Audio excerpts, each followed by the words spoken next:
शं वरुणः शन्नो भवत्वर्यमा शन्न इन्द्रो बृहस्पतिः शन्नो विष्णुरुक्रमः ॐ शान्ति शान्ति शान्तिः।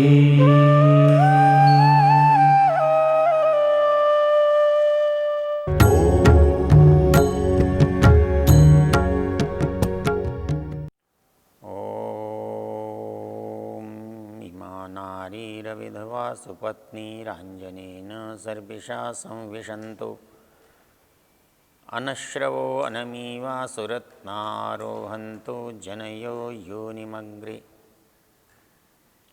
हम ऋग्वेद के 10वें मंडल के 18वें सूक्त की बात कर रहे हैं और इसके 7वें मंत्र में एक मृत्यु के प्रसंग में एक महिला का क्या होना चाहिए ये इसमें समझाया गया है। तो इसमें महिला को समानता से, श्रेष्ठता से युक्त हम देखते हैं। हमारे मन में जो धारणाएं हैं कि वेद जो है महिलाओं के बारे में क्या विचार रखता है, तो वो बाद के लोगों ने वेद के बारे में कुछ लेकर कुछ भी कहा हो, लेकिन स्वयं वेद ऐसा नहीं कहता। वेद में तो श्रेष्ठता की ही बात कही गई है, अच्छाई की ही बात कही गई है। हमने जितने भी मंत्र अभी तक देखे, जहाँ भी वेद में महिलाओं का प्रसंग आया, इस मंत्र की जो बात है वही सभी जगह पर दिखाई देती है। और आप यदि संस्कार का जो मुख्य भाग है, जिसे हम पाणी ग्रहण कहते हैं, उसको भी यदि आप विचार करें, वो भी प्रतिज्ञाएं एक पक्षी नहीं है, दोनों की हैं। जो भाव वहाँ संबोधित किया गया है वो दोनों का है, दोनों के लिए है। और उसका महत्व आप इसी से समझ सकते हैं कि वो बात कितनी महत्वपूर्ण है कि वो बात प्रतिज्ञा की जा रही है। पाणी संस्कृत में कहते हैं हाथ को, और ग्रहण कहते हैं पकड़ने को, अर्थात वर वधू एक दूसरे का हाथ पकड़ के एक बात कह रहे हैं। और वो बात इतनी महत्वपूर्ण है कि उसके कारण पूरे संस्कार का नामकरण ही पाणी ग्रहण हो गया है। वहाँ मंत्र के जो 2-3 शब्द हैं वो ध्यान देने योग्य हैं। गृह्णामि ते सौभगत्वाय हस्तम मया पत्या जरदष्टिर्यथा। मंत्र में वर वधू दोनों कह रहे हैं। शब्दावली को देखने से ऐसा लगता है जैसे वर की ओर से बोला जा रहा है, लेकिन ये प्रतिज्ञा है और हाथ पकड़ के की जा रही हैं। तो ये नहीं हो सकता कि मैं सम्मान करूं और तुम मेरा असम्मान करो, ऐसे तो सम्मान ही नहीं बनेगा। सम्मान बनता ही तब है जब दोनों एक दूसरे का सम्मान करें। हमारे यहाँ मान लिया गया है कि सम्माननीय पुरुष है, ये हमारी मध्यकाल की परंपरा है, रूढ़ी है। आदेश देना जैसे मनुष्य का काम है, पुरुष का काम है, महिला का काम आदेश स्वीकार करना है। लेकिन विवाह के मंत्र तो ये नहीं कहते। वहाँ तो ये कहा गया है गृह्णामि ते सौभगत्वाय हस्तम। मैं अपने भले के लिए, अपने कल्याण के लिए, अपने मंगल के लिए तुम्हारों को पकड़ लिया है, स्वीकार किया है, तुम्हारा हाथ पकड़ा है। मेरा भला है इसमें, इसलिए पकड़ा है। तो जब मेरा भला जिसमें है और तुम्हारा भला नहीं हो तो तुम मेरे साथ आओगी क्यों? इसलिए मेरे से तुम्हारा भला है और तुमसे मेरा भला है। आगे के मंत्र आप देखेंगे तो उसमें लिखा है कि तुम ये मत समझना कि मैं तुम्हारे लिए कोई सामान्य बात व्यक्ति हूँ, नहीं, मैं विशिष्ट हूँ। भगवारिमा कहता है कि तुमको साक्षात सविता ने स्वीकार किया है, ऐश्वर्य ने स्वीकार किया है, आर्यमा ने स्वीकार किया है, अर्थात जो दिव्य शक्तियाँ हैं, दिव्य सामर्थ्य हैं, मैं उनके साथ तुमको स्वीकार कर रहा हूँ, उन ऐश्वर्यों के साथ, उन दिव्यताओं के साथ, उन श्रेष्ठताओं के साथ। तो वैसे ही तुम भी मेरे लिए उतनी ही अच्छी हो, उतनी ही श्रेष्ठ हो। श्रेष्ठ का श्रेष्ठ के साथ ही संसर्ग होता है, संवाद होता है, मैत्री होती है। तो वो एक दूसरे का सम्मान करें, तो एक दूसरे का सम्मान करें, एक दूसरे की प्रसन्नता के लिए काम करें, एक दूसरे की अनुकूलता के लिए काम करें। वहाँ दो बड़े रोचक संदर्भ हैं 6 मंत्रों के अंदर, जिनसे आपको ये पता लग जाता है कि हमारे समाज में, वैदिक मान्यताओं में हम स्त्री के लिए क्या स्थान रखते हैं। वहाँ पर कहा गया है कि हम कभी परेशानी में, विरोध में, विवाद में, अपराध में न जाएं। लेकिन कहता है कि ऐसा हो तो सकता है, लेकिन उसके लिए उपाय करना पड़ेगा आपको। तो क्या उपाय करना पड़ेगा? कहता है कि मनसोद मुच्चित स्वयं श्रत्नानो वरुणस्य पाश। पाश कहते हैं जाल, दंड। कहता है दंड कब होता है? अपराध में। तो वरुण के जो पाश हैं, वरुण के 3 पाश होते हैं। कहीं बुद्धि पर होते हैं, कहीं कटी में होते हैं, कहीं पैर में होते हैं। अर्थात हमारी भूलें जो मस्तिष्क से संबंध रखती हैं, जो मध्य से संबंध रखती हैं, जो गति से संबंध रखती हैं।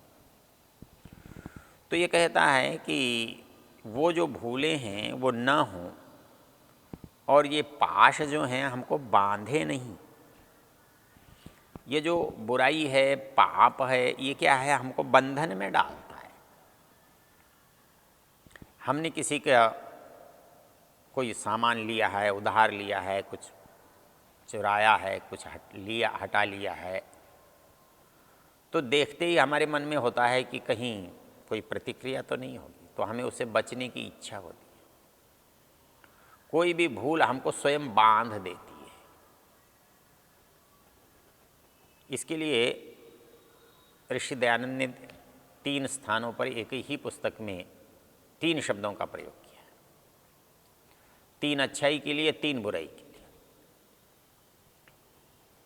वो ये कहते हैं जब मनुष्य का मन अच्छा होता है तो आनंद, उत्साह और उसके अंदर निर्भयता होती है। किसी काम को करके आनंद आता है, दोबारा करने की इच्छा होती है, उत्साह बनता है, और करते हुए किसी तरह का संकोच नहीं होता, निर्भयता होती है। ये श्रेष्ठता की, अच्छाई की, भले की पहचान है कि जब कोई मनुष्य काम करे तो उसके मन में आनंद, उत्साह और निर्भयता हो। जब मनुष्य बुरा करता है तब क्या होता है? तो भय, शंका, लज्जा। ऐसा लगता है कोई देख तो नहीं लेगा, किसी को पता तो नहीं चल जाएगा, कोई अनर्थ तो नहीं हो जाएगा, इसका कोई दुष्परिणाम तो नहीं मिलेगा। मन में सदा रहता है कोई आ तो नहीं गया, किसी को पता तो नहीं चल गया। और यदि किसी ने सचमुच में जान लिया, देख लिया, तो हमारे अंदर लज्जा का भाव पैदा होता है।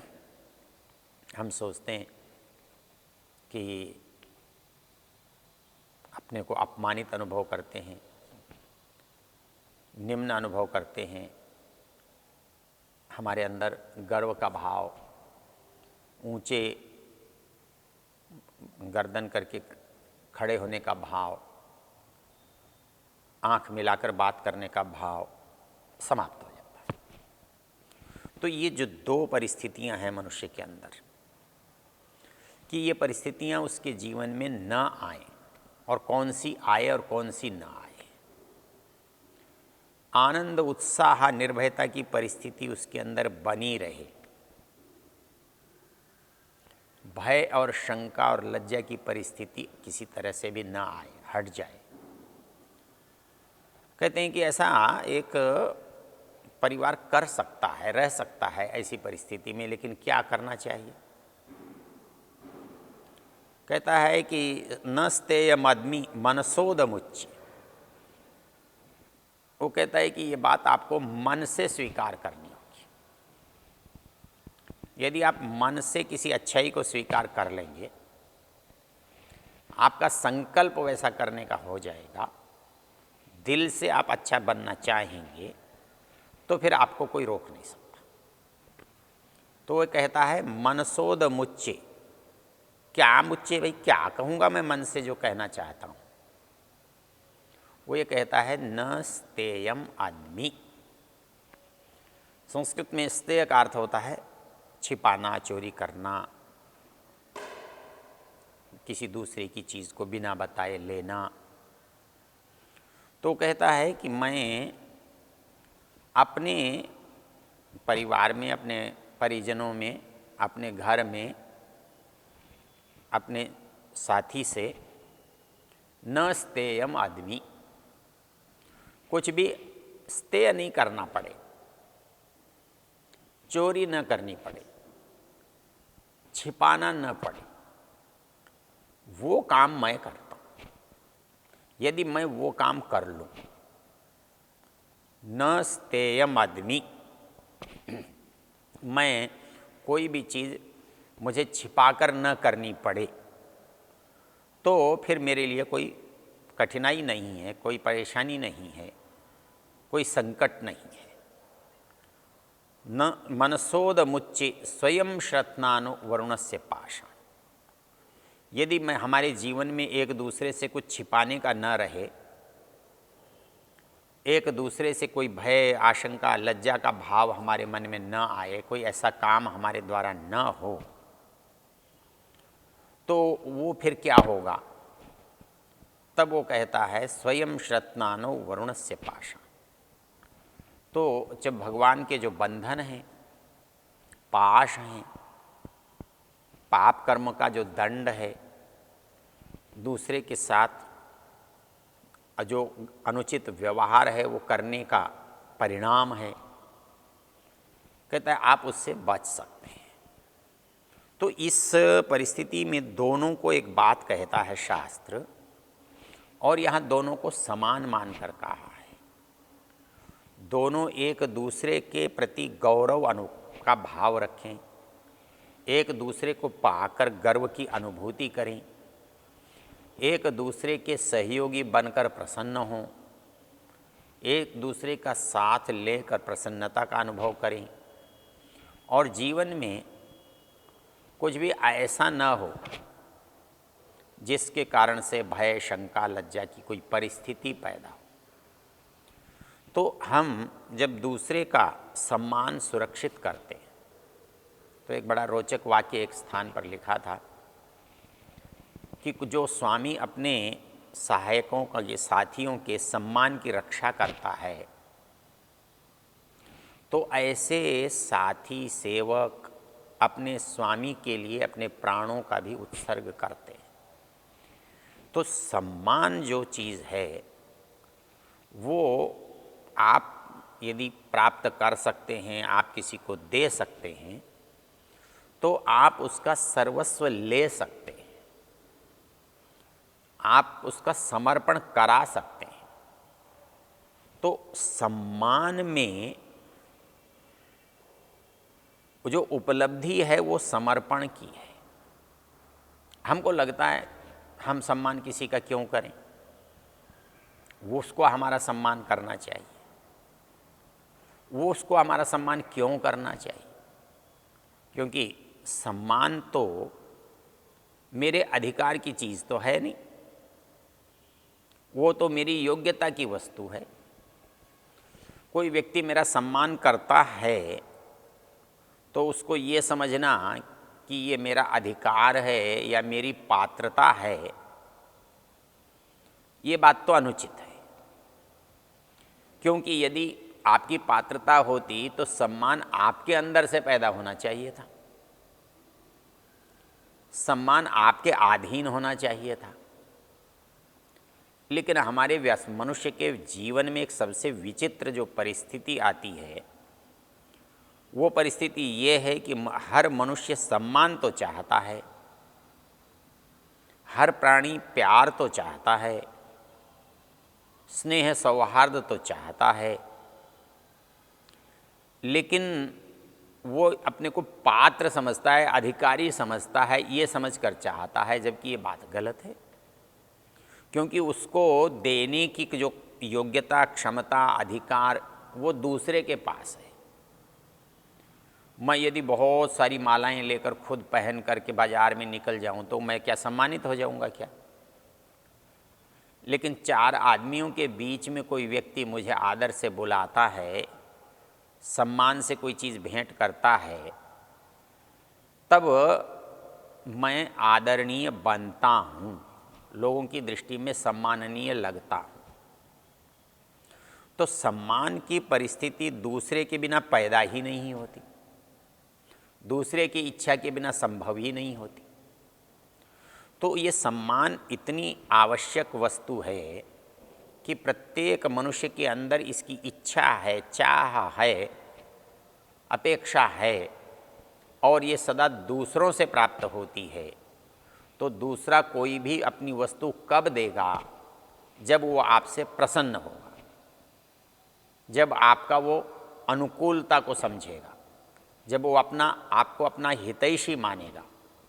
तो ऐसी स्थिति में चाहने से बात नहीं बनती, आपको कुछ बनना पड़ेगा, उसके लिए उसके अनुकूल बनना पड़ेगा और उसको प्रसन्न करना पड़ेगा। जब किसी से कोई चीज़ आप पाना चाहते हो तो उस वस्तु को पाने के लिए जिसकी वो वस्तु है उसका मूल्य तो देना पड़ेगा। दुकानदार आपसे पैसे लेकर वस्तु देता है और कोई बड़ा आपका संबंध का व्यक्ति, मित्र आपको प्रसन्न होकर वस्तु देता है। वस्तु देने के लिए आपको मूल्य तो देना पड़ेगा, चाहे भावनाओं के रूप में दो, चाहे पैसे के रूप में दो।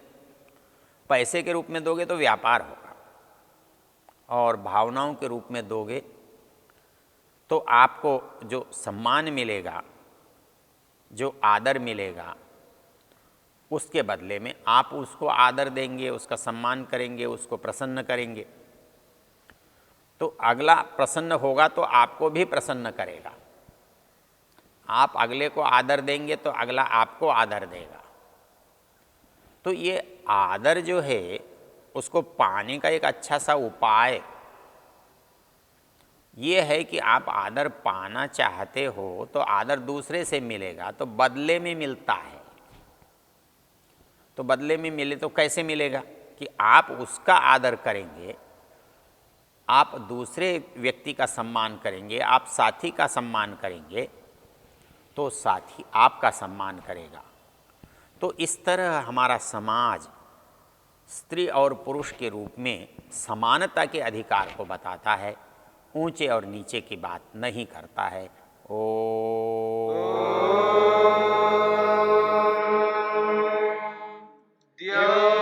शांतिरंतरिक्षं शांतिर्पृथिवी